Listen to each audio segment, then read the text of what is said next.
I'm going to not talk about inspiration. I'm going to talk about constraints. Because you're going to be so inspired, but inspiration without getting things done is nothing. So I'm going to start with the ultimate constraint, 24. You see it. Hopefully in New York, we're not thinking Kobe when we see this. We are thinking 24 hours in the day. And this is one of those things that I remind myself of daily when I'm stressed out, is that anybody that I've ever looked up to or admired, they were given the same amount of time in a day to do what they did that I have. And then I explore, how have those people found ways to get things done? And we're going to start talking about some of that. I want to give you guys the metaphor of a puzzle. When you put together a puzzle, how do you start it? What pieces do you look for first? The border, right? Today I am your border. I'm going to try to help you paint the middle by giving you a frame so you know where the end can begin or start. Ben Franklin, Philly, the original startup. The whole country was started in the damn city. So what's up to my Philly people? 300 years ago, Ben Franklin realized that he wanted to live his life by a set of virtues. And he wrote them down, and he lived his life by those 13 virtues. I have a problem with one of them. I'm a married man. But like, come on, man. Kids only? So let's go through there's 12 virtues that I agree with. And I only have limited time, so we're only going to talk about one today. And it's virtue number 3. Let all of your things have their places, and let each part of your business have its time. And the beauty is, back then, we weren't all like, I'm starting a business. Business is just life, okay? Constraints. And this is what his constraints looked like daily to remind him of virtue number 3. Look on the left-hand side. What you see there, and something I'll talk about in a bit, is he's looking for the outcome of what he wants his day to be. The right-hand side are the set of outputs that should lead to that outcome. I'm going to get into that pretty deep. Ariel, puke now. So, what happens when each part of your life can't get the time it deserves? What do? See, the interesting thing about me is I've learned the hard way that scale shows fail. Anytime something gets to a certain point, you start to watch your ideas and your belief systems crumble. Let me give you an example. Ugly blog, I know. I'm not a designer. Remember, I started off in SEO. Sorry, guys. Somehow they let me in the building. This is my first blog post on my blog 5 years ago.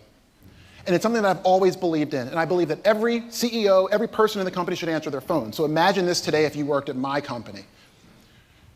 When the phone would ring, it would ring every single person's desk in the entire company.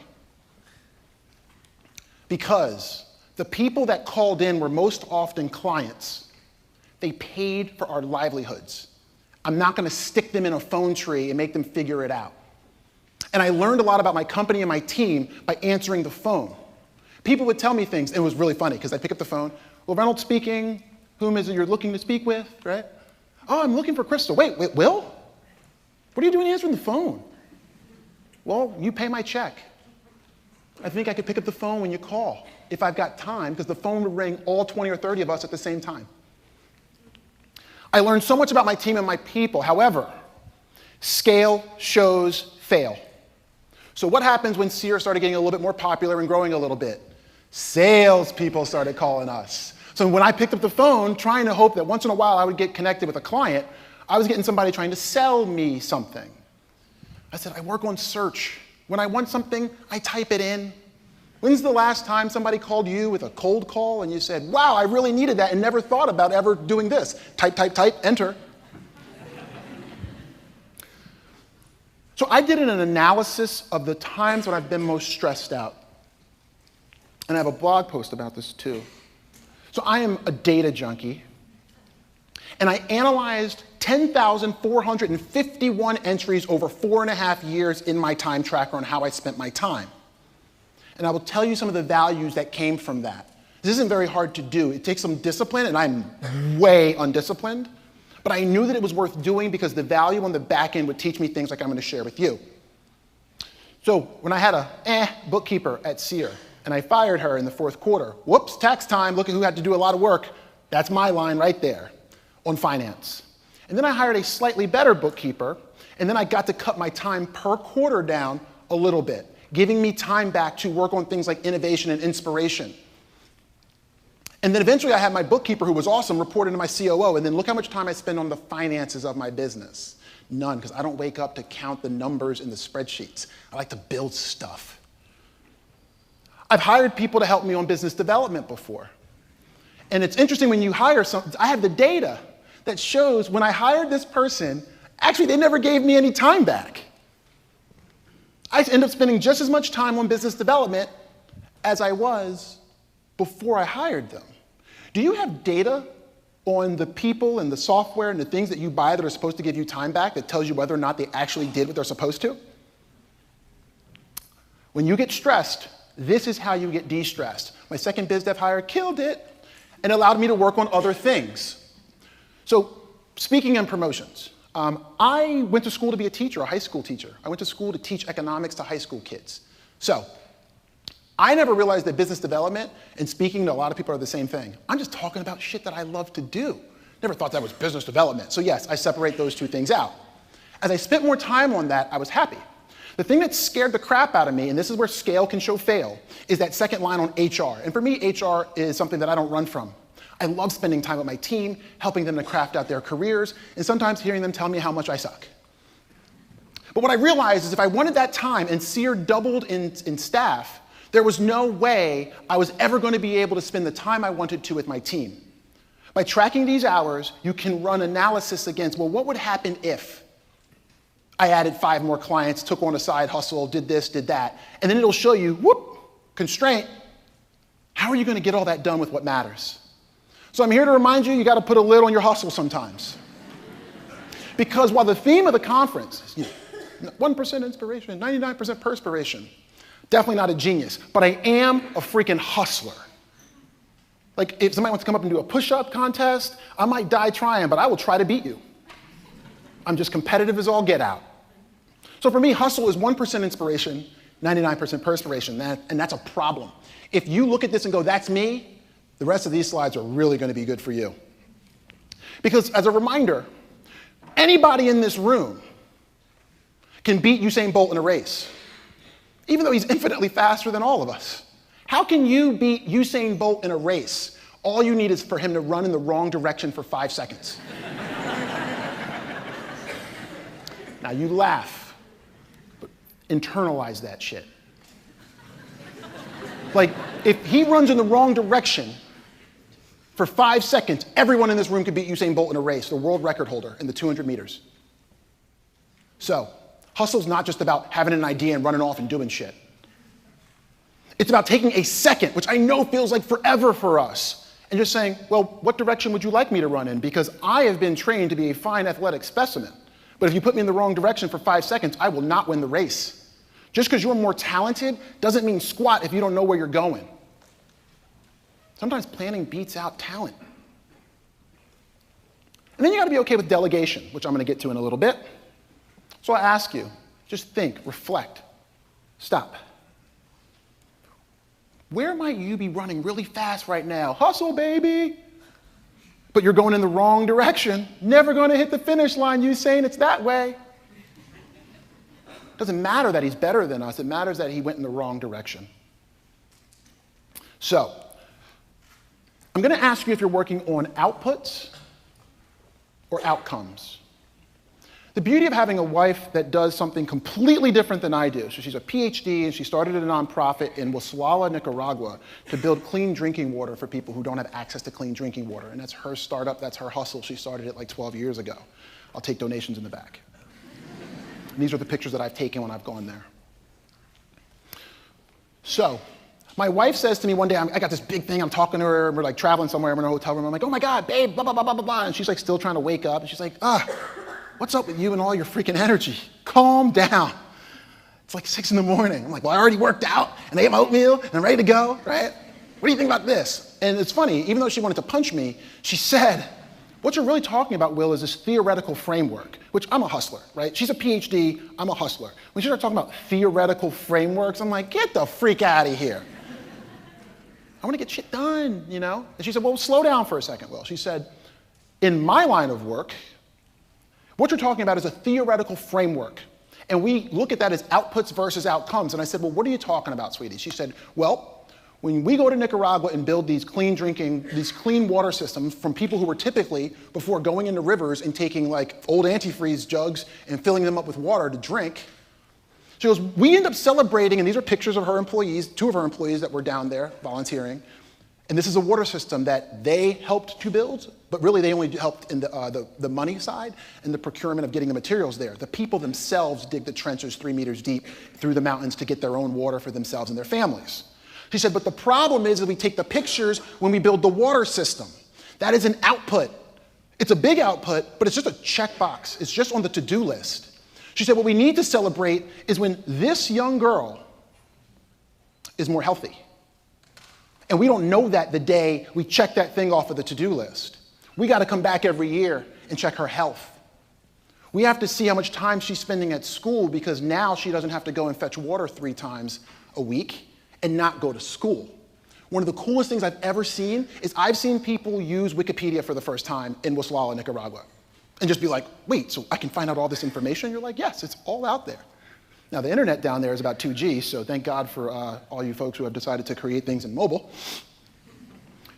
But ask yourself where you're making this mistake too, where you are working on an output and thinking, woohoo, celebrate, yes, launch that website, woohoo, it's done. You don't just launch a website because it just is, let's just launch it.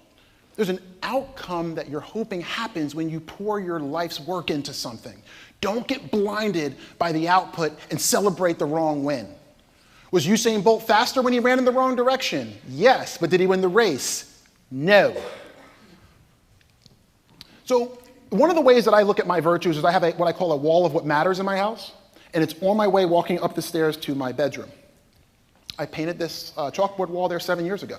There's not a lot of erasure marks because these are some of my foundational core things that when I look at, I ask myself, am I doing at least one of these today? So this would have been Ben Franklin's left-hand side.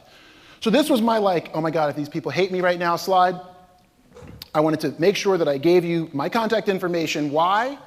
Because if you are yawning right now and you're like, none of this is actually remotely inspirational to me, one of my values is that every person I have a chance to touch, I want to help in some way, shape, or form.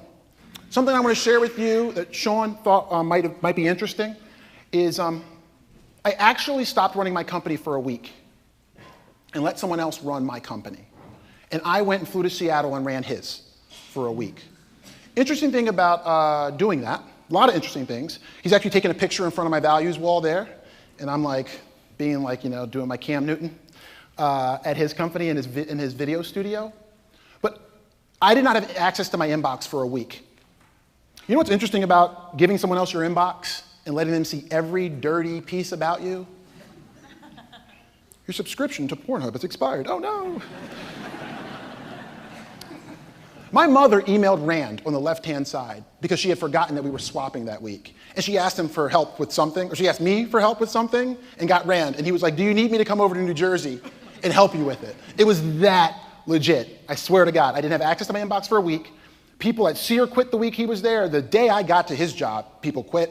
And I had to deal with that. It was insane. Can't talk to you guys about all the things that we learned and did. But what I will tell you is that within 3 months of that experiment, Rand stepped down as the CEO of running his own company. And 3 months after that, I did the same. Because we realized that we didn't start what we did because we wanted to run companies. We didn't want to be CEOs. We like to do stuff. We're makers. We like to try things and experiment. Like literally, we came up with this idea talking about wife swap at Barcade. dude, you know that show Wife Swap? Isn't that crazy? Like, maybe we could do that as with 2 CEOs. The difference is when you get venture funding, for those of you in the room on your venture hustle, he had to ask a whole bunch of people if they could do it. He had to go to his board and say, is it all right if I swap boards? I woke up, looked myself in the mirror and went, that could be pretty cool. I think I could learn some shit that way. And just did it. I had to ask my wife if it was okay, but that was about it. So we knew that that was the only way for us to get to the things that we thought were exciting was to give something up. What's crazy is that both of our companies are growing faster than they ever have now that we are not running them. I'm going to ask all of you, dig deep, figure out what's on your wall of values, and be open to the thought that someone could do your job better than you, or you will never fit all the things and all the inspiration that you're going to have over the next 2 days into your calendar, into your constraints. That person could be sitting to your left or right, maybe up front. Psych, I got my own thing going.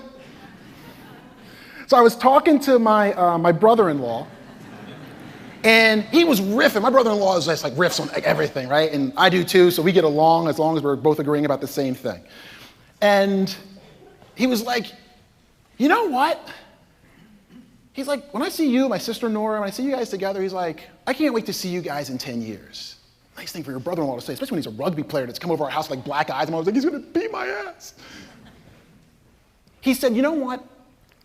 He goes, look how much money and time we spend celebrating the day people get married. And he said, you ever hear of this show called The Bachelor? He's like, you ever hear about that show, like Married at First Sight, where 2 people never even met and they get married? He's like, we are celebrating the wrong thing. He's like, how about we start celebrating when people are together for 10 years? Why don't we save all the money and the cake and all that fun stuff when you can actually get through it? And I went, your sister has taught me a thing or two. You're actually talking about a theoretical framework. It's called outputs versus outcomes. And the funny part about it, though, is he's totally freaking right.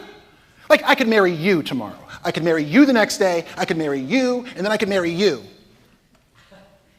But if we're not together for 10 years, who gives a shit, right?